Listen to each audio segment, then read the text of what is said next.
guys, it's your girl Kenyetta here on this blessed Saturday afternoon. I'm so glad to be here talking to you guys today on We Gonna Talk About It. So today we're gonna talk about something that I came across on YouTube and I happen to be enjoying the videos very much. People uplifting people. So I want to talk about basically living in the projects and what it means to live in the projects, how people describe you when you live in the projects. So I was fortunate, basically, my grandmother, she had a big three-family home in Queens, Corona, New York, where I was born and raised. And I had never lived in the projects before moving out of my mom's house. Um, when I finally did decide to get into housing, I was already, I believe, I think I was in my 20s, and I had my son, and me and my husband were married, and we had decided to take a couple moves out of the state of New York. We had moved to various states where we were just trying to find our way, trying to find out where we wanted to live, and a couple other places we moved, it didn't work out. We wound up in the state that we're in now. I'll share that in another video. And we had basically um, found out that housing was very easy to get into in this state. I applied, we got into housing. It only took us about, I'd say, 2 weeks. We got a letter back. There was no waiting list. And it was like, I believe they call it a townhouse setting. So basically, there was an upstairs, a downstairs, where the living room, kitchen, and then you would basically go upstairs, and the bedrooms and the bathroom was upstairs. It was the cutest little apartment I had ever seen. It was so cute. Of course, I put my own house decor on it, and I made it into a home for us. It was very comfortable. Um, there wasn't roaches, there wasn't rats. It was very clean. And then, of course, I went in and cleaned it too. Um, I feel like when I moved in that apartment, certain people that lived around us felt like I was bougie. Um, I'm a little bougie, but it comes from you know, learning your worth. I know my worth. Sometimes you have to go to a struggle to get where you need to be in life. God is trying to show us something. Everything is not always easy to get to in life. And I feel like um, I was, categorized like this because I wasn't of the norm, what was used to being in the projects. Um, I feel like, people categorize me because I held myself at a different standard. And there's nothing wrong with that. Everybody is different. I had a plan. I told my husband, I said, this is not our last stop. My husband knew it wasn't our last stop. That's how we are. We always strive to do better. He's always worked. I've always worked. So we knew, once we get on our feet, this was going to change. Not saying that the projects wasn't nice. It was, I tell you guys, the apartment was cute. When people used to come to my apartment from out of New York, they thought we lived in a gated community. Like, it didn't look like the projects. And I know I keep saying that, but because we have to keep it real. New York projects, we live on top of each other there. Everything is more like a building setting. And the elevators are pissy. We know this. Come on, let's not sugarcoat it. I've been to, the projects in Queens, New York. I know how they are. And how they were. I'm hoping that they're not like that anymore. I don't know. I haven't been in a project in New York in years. I'm just saying when I was growing up, how it was. Okay. Um, People always think people that live in the projects are so low down and crappy. Not everybody's like that. Not everybody's like that. We got to stop stereotyping each other. It's like a crab barrel effect. People don't like to see people do good. people think that, you know, because you're in the projects, you like some kind of a crackhead, or you on drugs, or you had a drug addict mother. I didn't have any of those situations. I just had moved so many times. We had moved so many times that we had basically like got down to the last of our savings. Like, we had been moving so much. You know, when you're young, you do silly things. And we covered all the silly things that we needed to do back then. We're not doing that now in 2025. Now in 2025, what we all about is trying to get the sack. Like I always tell y'all, we trying to get that guap over here. That's it. But anyway, back to the housing living. So people would always think that we lived in like this gated community. I'm like, no, this is the projects. Like, what are you talking about? And it was like, what? This is the projects? Like, it was ridiculous. But anyway, I was working part-time then. My husband was working full-time. Um, we were paying the maximum rent there, of course, because we both were employed. You know, the more money you make, the more it goes by your income. So you're gonna pay what your income is bringing in. I think it's like 3 or 5%. I'm not sure. Don't quote me. This was a long time ago, guys. Anyhow, I had a goal for us. You know, I said we're gonna be in this apartment for a little while. So, you know, hold on, guys. I'm gonna make it our own. I'm gonna make it our home. And I did that. You know, my son had everything, you know, in his room, the Xbox, the 360, all them things my son always had. He's never been deprived of nothing. Okay. They used to, the kids in the neighborhood used to think that he was the Cosby kid because he had everything. He had everything because he had two good parents that were basically gonna work to get it, you know. And that's just what it is. Your kids can have, you know, if you're willing to put that work in. And we were. So like I said, I had a plan for us. And I'm gonna be honest with you, my husband wasn't really a believer. My son, I don't know if he believed or not, but my husband wasn't really a believer. He was like, honey, there's no way we're gonna be able to get a house. Like, it's just, he needed to see. My husband is I need to see it. I need to touch it to believe that it's, you know, there.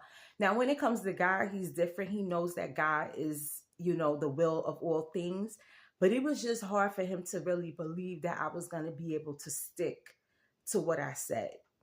I did stick to what I said. We stayed in housing for about 8 years. We were there from, I'd say, 2006 to, no, excuse me, I'm sorry. We came to the state that we live in now in 2006. We moved into housing, I believe, in 2010, 2011. By 2017, I was able to say, God willing, God had our back. We were able to purchase our first home. I believe that if we did not move in housing, we would not been able to get our home that we are in now, because you just can't. I mean, if you're rich and you come from money and you have money, you know, you could buy a house with the drop of a dime. You know, that's just how it is.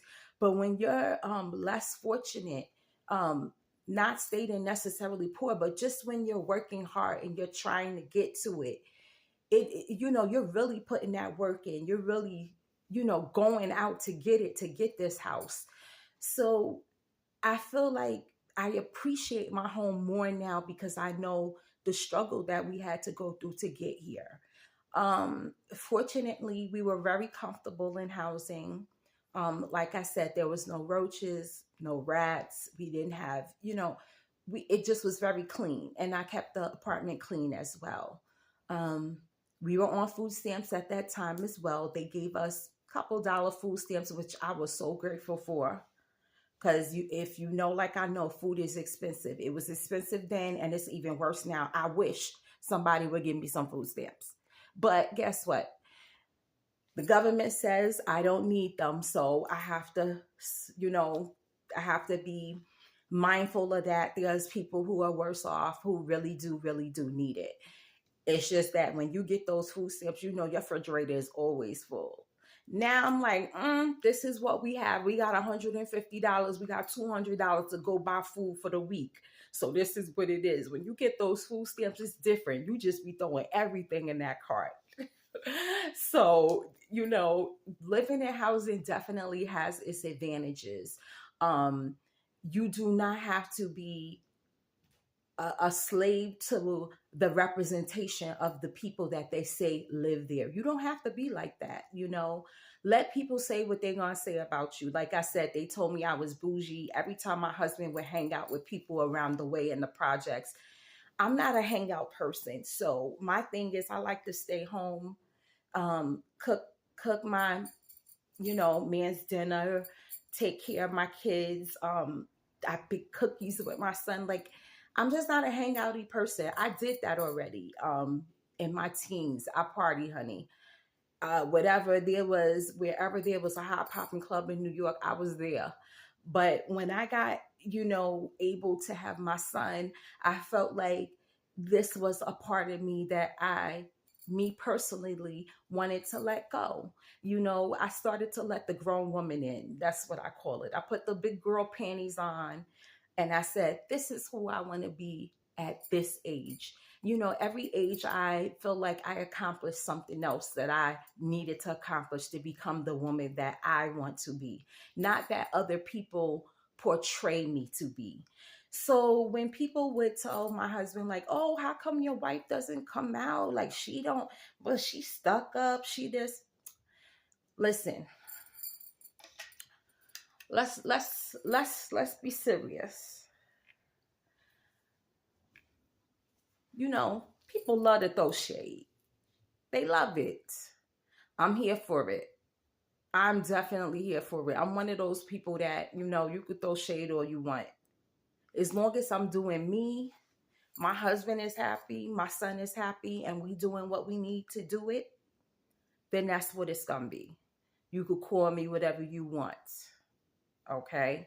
That's how I felt when I lived in the projects, because like I said, a lot of people, they always got things to say about you, whether you're doing good or whether you're doing bad. It's just how people are. And it's disgusting in a way, but it is what it is. You can't stop people from talking. God couldn't stop people from talking about him. So who am I to say, please don't think I'm not bougie?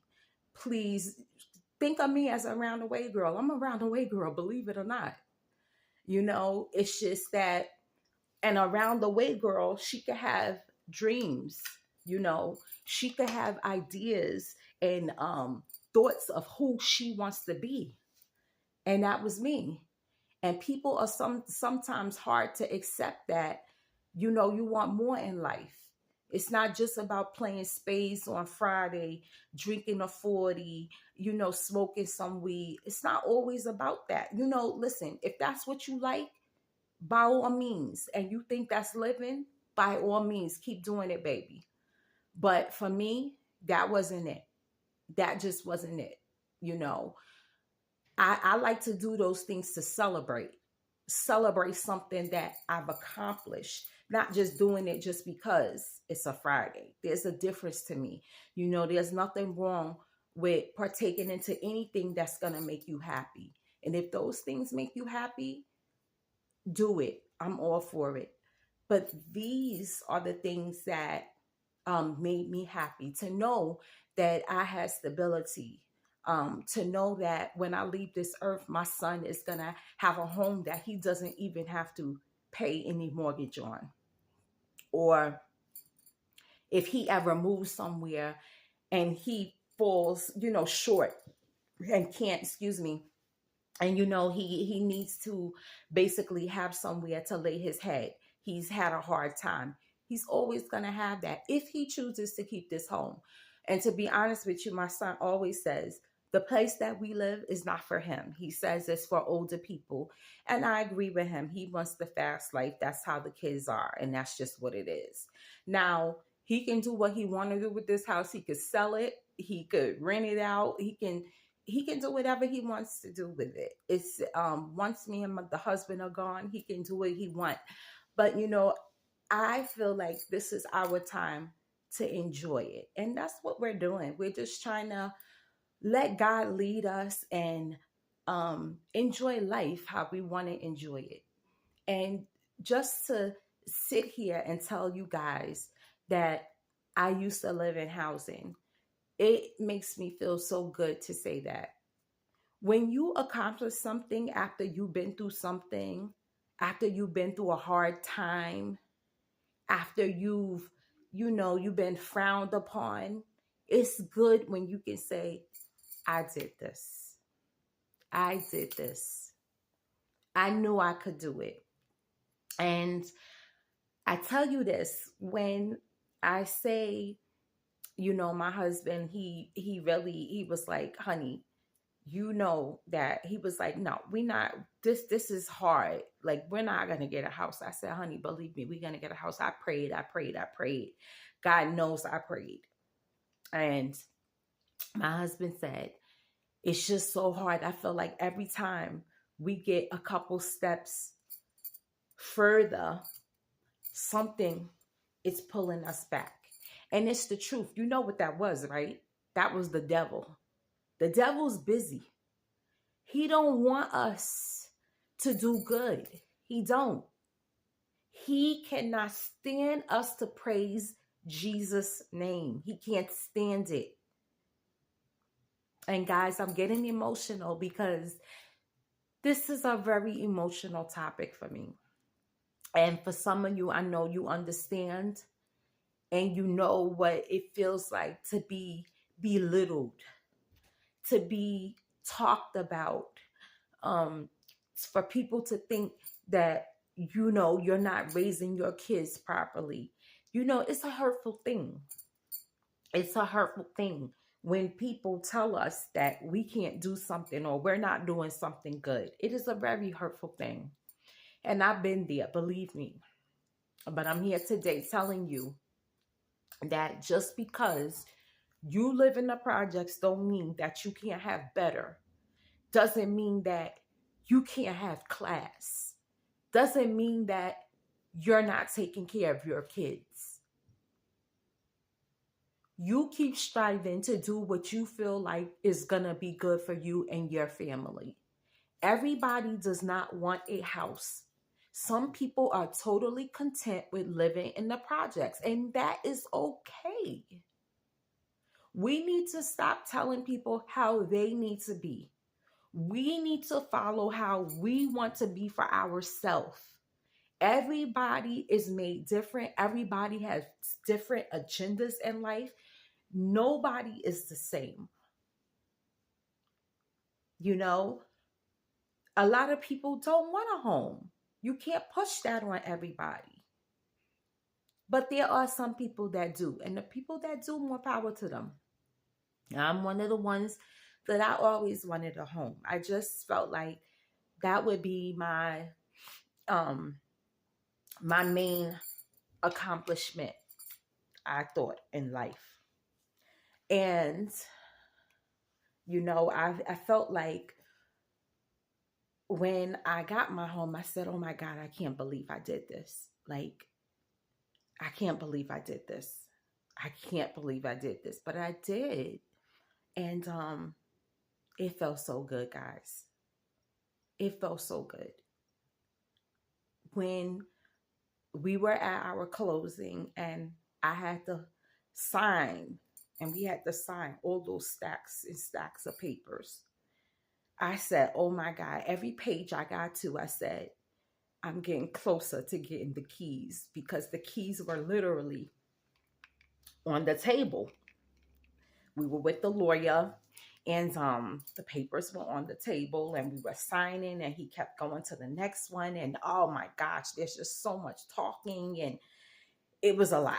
I can tell you, it really was a lot. But it was aside, well, let me put this out there. Aside from buying my home,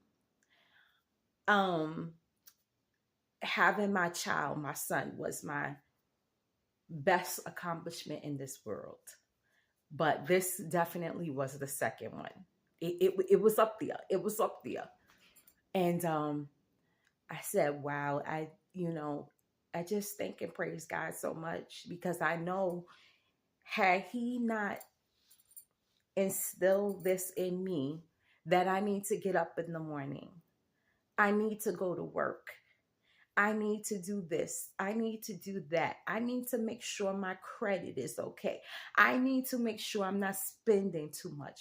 If He didn't instill those things in me, I would never be able to do this. Never. And I think believing in Him is one of of course, the main reasons why I was able to buy my home. Without Him, I can't do anything. Without Him, I can't do anything. Okay? But I come to you today with this topic. We're going to talk about it because it needs to be said. And I like to say things that need to be said. That's just who I am. That's what I love to do. And when I put the glasses on, that means it's serious talk. And I love to do serious talk with you guys. I love to share my stories. I love to share joy. It's just the person that I am today. And I thank God for that. So, to all my people watching, thank you so much for sharing this opportunity with me today to talk about living in the projects and what it means to me. Thank you for your patience and your time. Please like, subscribe, and comment. Yes, I want you to do that. And drop a comment. Tell me if living in the projects for you was a good thing, a bad thing, a ugly thing, a toxic thing. Drop a comment in the box. I want to hear what you guys got to say about your experience in the projects. I love you guys. Have a joyful Saturday and God bless. Peace out.